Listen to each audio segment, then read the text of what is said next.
जिल्हा परिषदची निवडणूक ही होणार नाही होणार अशी चर्चा चालू होती, कारण की सुप्रीम कोर्टामध्ये 50%च्या वरच्या आरक्षणाची एक केस होती आणि त्यामध्ये 12 जिल्हा परिषदच्या निवडणुका लागल्या आणि इकडं महापालिकेची मतमोजणी आणि 16 तारखेला फॉर्म भरायचं अशा दुहेरी चक्रामध्ये आपला कोल्हापूर जिल्हा अडकला होता. परंतु या सगळ्यामध्ये या जिल्ह्यामध्ये आपण ज्याचा उल्लेख संजय रावने केला, काही ठिकाणी शिवसेनेवर युती करता आली, तिथं आम्ही युती केली, काही ठिकाणी मैत्रीपूर्ण लढाया त्या ठिकाणी केल्या. परंतु शेवटी विचार हा एक होता की या जिल्ह्यामध्ये महायुतीच्या विरोधात ताकदीनं आपण लढायचं, ही भूमिका आपण सगळ्यांनी त्या ठिकाणी घेतली आणि चांगलं यश तुम्हा सर्वांना या निवडणुकीमध्ये त्या ठिकाणी मिळालं.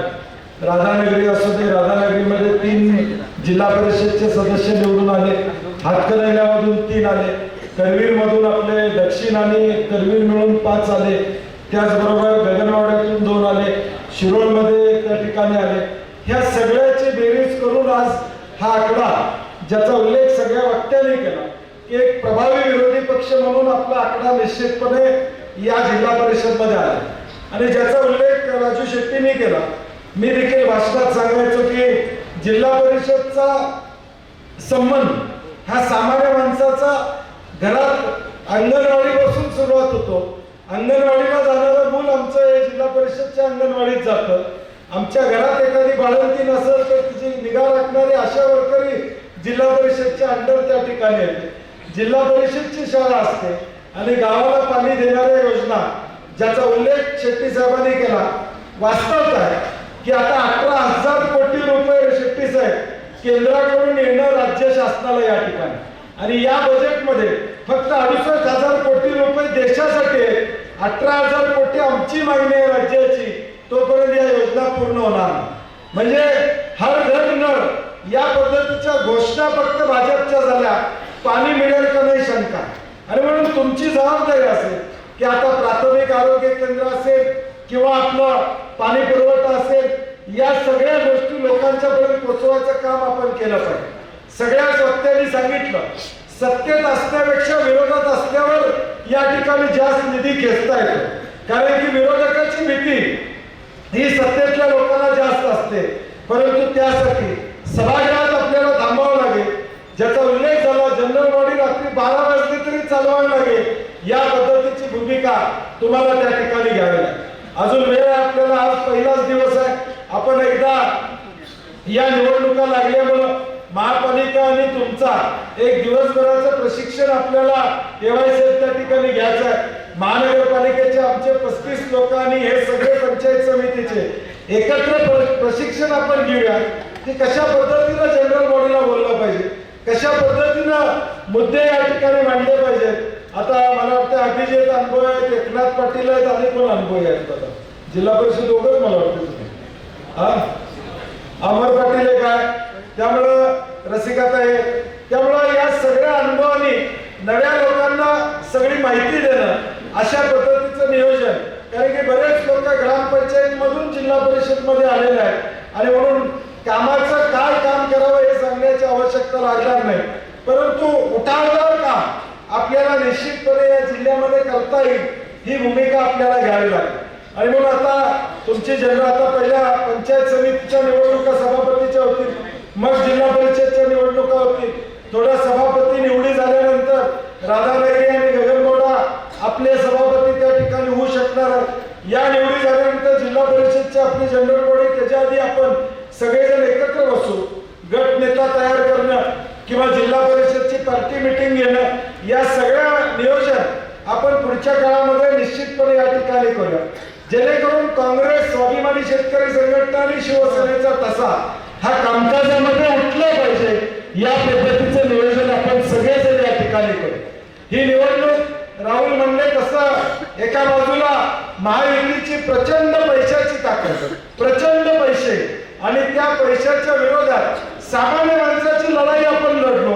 मी भाषणात त्या ठिकाणी सातत्यानं जिल्हा परिषदला सांगत होतो की एका बाजूला मंत्री, संत्री, पेरू, चिक्कू सगळे होते, आम्ही झुणका भाकरीवाले इकडे होतो शेट्टी साहेब, आणि या झुणका भाकरीवाल्यांनी 17 सीटा या कोल्हापूरमध्ये निवडून त्या ठिकाणी केलं आणि म्हणून एक चांगला इतिहास आपण घडवायचा प्रयत्न या कोल्हापूर जिल्ह्यामध्ये केला, ज्याचा उल्लेख झाला की निवडणुका लागल्यावर काय होणार काही नाही होणार अशी परिस्थिती होती. ह्यांना उमेदवार मिळणार नाही मिळणार इतकं सुरुवात हा प्रवास झाला होता. विशेष करून करवीर मध्ये देखील स्वर्गीय पीएन साहेबांच्या विचारांना जाणारा हा करवीर तालुका या ठिकाणी राहिलेला आणि या करवीर मतदारसंघामध्ये सुद्धा 2 सीटा या काँग्रेसच्या निवडून आणायचं काम करवीर मधल्या पीएन पाटील यांच्यावर श्रद्धा असणाऱ्यांचा बोंद्रे लोकांच्यावर श्रद्धा असणाऱ्या लोकांनी त्या ठिकाणी केलं. करवीर मध्ये सीटा मिळणार नाहीत असं होतं. जयंत आसगावकरांनी सांगरू असू दे, आमचे एमआर साहेब असतील, उदयराव असतील, यांनी सवलीमध्ये असू दे, सगळीकडे आपले उमेदवार उभा करण्याची भूमिका आपण घेतली. करवीर मध्ये 12च्या 12 उमेदवार आपण उभे केले. 24च्या 24 पंचायत समितीचे उमेदवार आपण या ठिकाणी उभे केले. चिन्ह काँग्रेसचं पोचवायचं काम केलं. कागदात सुद्धा आम्ही उभे घेतले. काय मतं किती पडतात मी उमेदवारांना काय सांगितलं, चिन्ह पोचवा, पॅम्पलेट घरात पोचलं पाहिजे. 7,000 मतं आम्हाला कागदात सुद्धा पडली. पुढच्या वर्षी नक्की कागदात सुद्धा आमच्या या ठिकाणी जिल्हा परिषद पंचायत समितीचा सदस्य निवडून आहे. काय अडचण नाही, कारण की शेवटी आम्ही राष्ट्रवादी आणि काँग्रेस म्हणून लढत असल्यामुळं पूर्वी आम्ही उमेदवारच देत नव्हतो, त्यामुळे चिन्ह पोचायचा विषयच होत नव्हता. आता सुदैवानं आम्ही या ठिकाणी चिन्ह देऊ शकलो. राधानगरीमध्ये देखील आमची लढाई एवढ्या पाटील साहेबांनी आमची लढाई व्हायची आणि त्या लढाईमध्ये काँग्रेसला मागे पुढे व्हावं लागायचं, तरी देखील सत्तेतला हा लंबट व्यवस्थित ठेवण्याचं काम राधानगरीतल्या आमच्या काँग्रेसच्या सर्वच पूर्वीच्या नेत्यांनी या ठिकाणी ठेवला. आता दुधात साखर एवायसाहेब काँग्रेस म्हणून सगळ्यांना बरोबर घेऊन या ठिकाणी आम्ही चाललेलो. त्यामुळे राधानगरी तालुका हा जो काँग्रेसचा बालेकिल्ला म्हणून ओळखला जायचा तो देखील आता पुन्हा काँग्रेसचा बालेकिल्ला म्हणून या ठिकाणी ओळखला जाईल याची खात्री मला निश्चित आहे. आणि मग हे आता एक लक्षात ठेवलं पाहिजे लोकांनी, राज्यामधलं जे काय वातावरण या ठिकाणी आता भाजप एका बाजूला महायुती आणि विरोधातला पक्ष कोण शेट्टी साहेब, तर काँग्रेस आणि तुम्ही आम्ही हा मेसेज आता महाराष्ट्रामध्ये या ठिकाणी गेला की काँग्रेस आणि आपण सगळेजण हे विरोधी पक्ष म्हणून प्रभावीपणे या राज्यामध्ये आपण काम करण्याची भूमिका या ठिकाणी स्वीकार. मुद्दे प्रचंड आहेत, म्हणजे दररोज मोर्चा काढता येईल एवढे मुद्दे आपल्याला भाजपच्या माध्यमातून या ठिकाणी मिळत आहेत. म्हणजे शेतकऱ्यावर चाललेला अन्याय असेल, बेरोजगारी असेल, महागाई असेल, असे अनेक मुद्दे आहेत ज्या मुद्द्यांवर उद्याच्या भविष्यकाळात भाजपला घेण्याचं काम निश्चितपणे आपल्याला करता येईल. आणि माझी सदस्यांना विनंती आहे, 29 पंचायत समितीचे सदस्य आहेत, 17 आपण जिल्हा परिषदचे आहोत. ताकदीनं सभागृहात एकत्र या ठिकाणी राहिलो तर निश्चितपणे ताकदीनं आपल्याला या ठिकाणी काम करता येईल. मोहन सारखा हसायला लागलाय, पंचायत समितीत मोहन तू चांगलं करशील का? त्यामुळं आपण सगळेजण ताकदीनं या लोकांचे प्रश्न लोकांच्या समस्या मांडण्याचा प्रयत्न उद्याच्या भविष्यकाळात या ठिकाणी करू. मी ज्याचा उल्लेख केला की या राज्यामध्ये एक मराठा नेतृत्व, बहुजनांचं नेतृत्व, अजितदादा आपल्यातून या ठिकाणी गेले, त्यांचा दुर्दैवी मृत्यू या राज्यामध्ये हळद झाली. कारण की या राज्यामध्ये एक मराठा चेहरा होता, बहुजन समाजाला घेऊन जाणारा अजितदादांचा या ठिकाणी चेहरा होता. कसं घडलं काय घडलं याच्यावर मी बोलणार नाही, कारण की ब्लॅक बॉक्स आता जळाला, ब्लॅक बॉक्स सापडला, ब्लॅक बॉक्स आता बाहेर परदेशी पाठवावं लागणार आहे त्यातली माहिती आणण्यासाठी. हे सगळं शंकास्पद वातावरण या ठिकाणी निर्माण झालेलं आहे. परंतु एक मात्र या ठिकाणी निश्चित आहे की या राज्यातला एक मराठा चेहरा गेला याचं दुःख या राज्यातल्या बहुजन समाजाला निश्चितपणे या ठिकाणी, या राज्यातलं एक मराठा नेतृत्व, बहुजन समाजाचं नेतृत्व अजितदादांचं या ठिकाणी गेलं याचं दुःख आम्हा सगळ्या सामान्य माणसांना निश्चितपणे या ठिकाणी. कारण की आम्ही सगळ्यांनी त्यांच्यावर, मी तर 6 वर्ष मंत्रिमंडळात त्यांच्याबरोबर त्या ठिकाणी काम केलेलं आहे. तो दिवस आमचा या ठिकाणी त्या ठिकाणी गेला ज्या दिवशी घटना घडली, तो दिवस त्या ठिकाणी आमचा चांगला गेला नाही. आम्ही सगळे दौरे रद्द केले. आता अजितदादांचं नाव घेणाऱ्यांना माझी विनंती आहे, थोडा हा ब्लॅक बॉक्स उघडून जरा आता सगळी माहिती बाहेर येऊ द्या. खरं होतं लोकांच्या मनात जी शंका आहे, मी बोलत नाही कारण की घर खातं माझ्याकडे करणार नाही जाहीरपणे, परंतु लोकांच्या, महाराष्ट्रातल्या लोकांच्या मनामध्ये जी शंका आहे तो ब्लॅक बॉक्स ओपन झाला पाहिजे आणि वस्तुस्थिती या महाराष्ट्रातल्या लोकांच्या पुढे आली पाहिजे. कारण की आमचं मराठा नेतृत्व, बहुजनांचं नेतृत्व पडद्याआड गेलेलं आहे हे देखील तितकंच सत्य या राज्यासमोर येणं या ठिकाणी गरजेचं आहे. कारण की या राज्यात असणारी सत्ता, देशात असणारी सत्ता काय चाललंय नेमकं या ठिकाणी कळत नाही. अहमदाबादला विमान पडलं बोईंग, त्याचं अजून उत्तर आम्हाला देशाला या ठिकाणी मिळालेलं नाही. 300-350 लोकांचा मृत्यू झाला, त्याची माहिती देशामध्ये या ठिकाणी अजून झालेली नाही. आणि मग एक शंकेचं वातावरण या राज्यातल्या सामान्य माणसावर आहे. त्यामुळे माझी विशेष करून जी राष्ट्रवादी, अजितदादांची राष्ट्रवादी आहे, त्यांना माझी विनंती आहे की थोडा हा मुद्दा सुद्धा मोठा भाऊ म्हणून या ठिकाणी राज्यात लावावा. आता मोठ्या भावाचं काय होतं माहित नाही, दादांनी सांगितलं भाजपला पाहिजे अध्यक्ष मदत मागतात काय कळत नाही.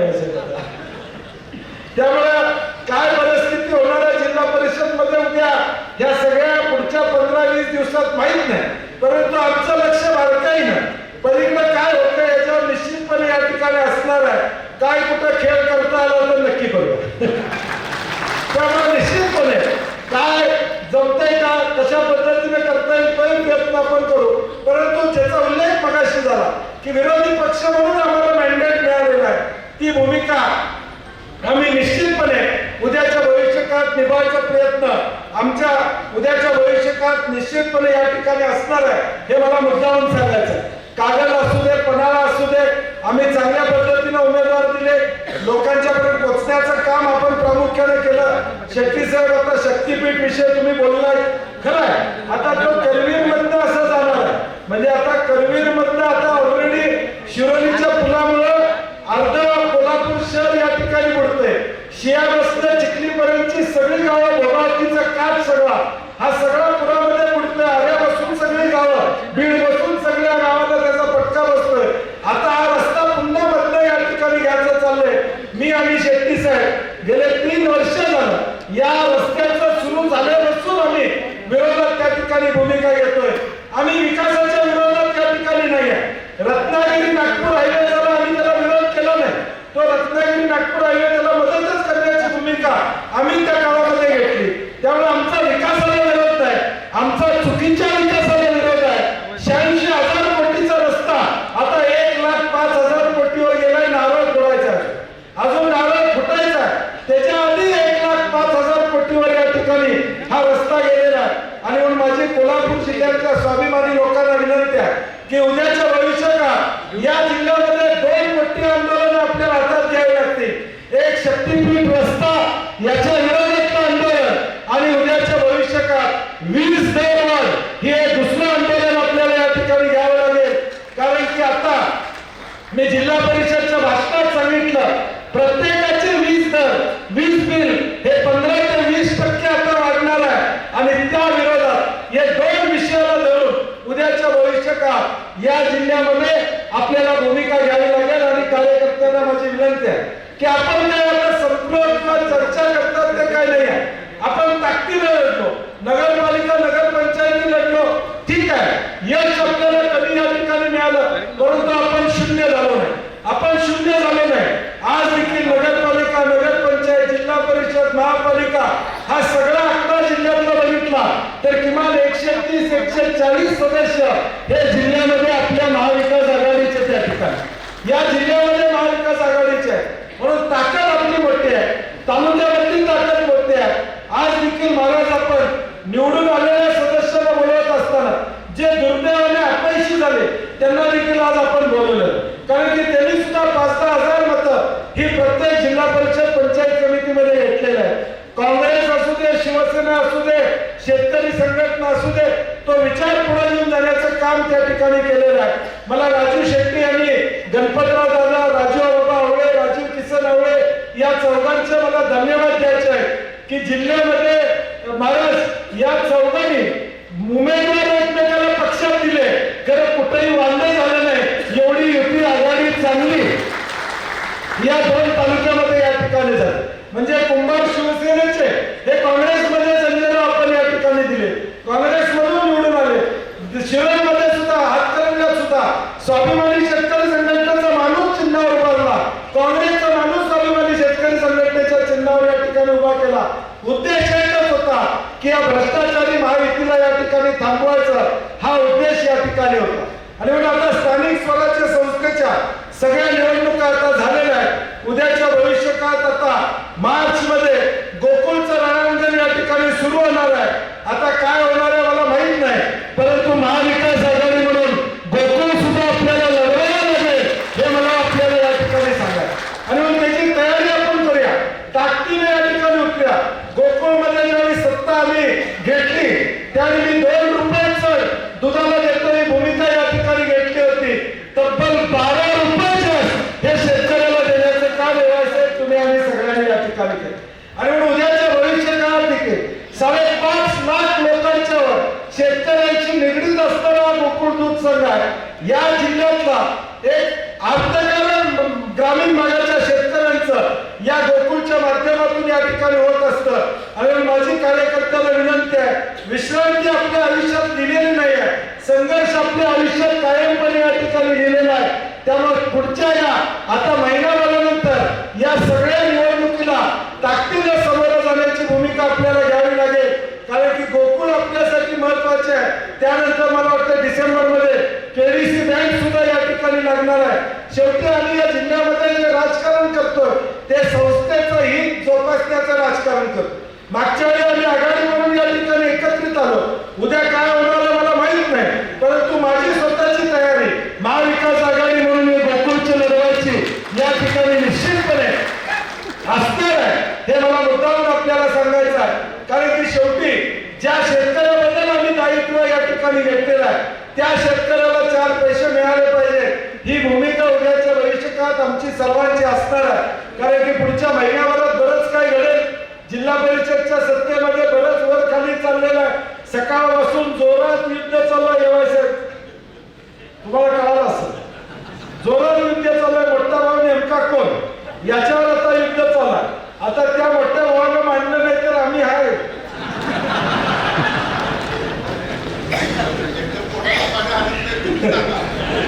त्यामुळं ठीक आहे, शेवटी राजकारणात पलीकडच्या बाजूला लक्ष जास्त ठेवावं लागतं.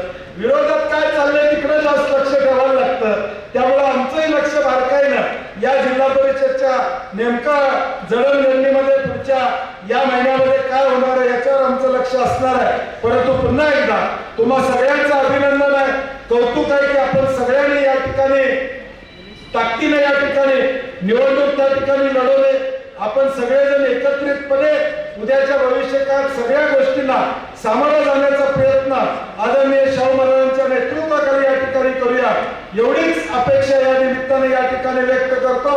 जिथं मदत लागेल, सहकार्य लागेल, आपण काळजी करू नका. सीएमच्या वर बैठक घ्यायची असेल, खासदार साहेब आम्ही दोघेही जिल्हा परिषद मध्ये येतो. तुमच्या अडचणी, तुमचे प्रश्न काही असतील तर तुम्ही आम्हाला सांगा. तुम्हाला कुठेही तुझ्या भावाची सत्ता त्यांची आहे म्हणून तुझ्या भावाची या ठिकाणी वागणूक मिळणार नाही. उलट तिकडं वांदी जास्त आहे.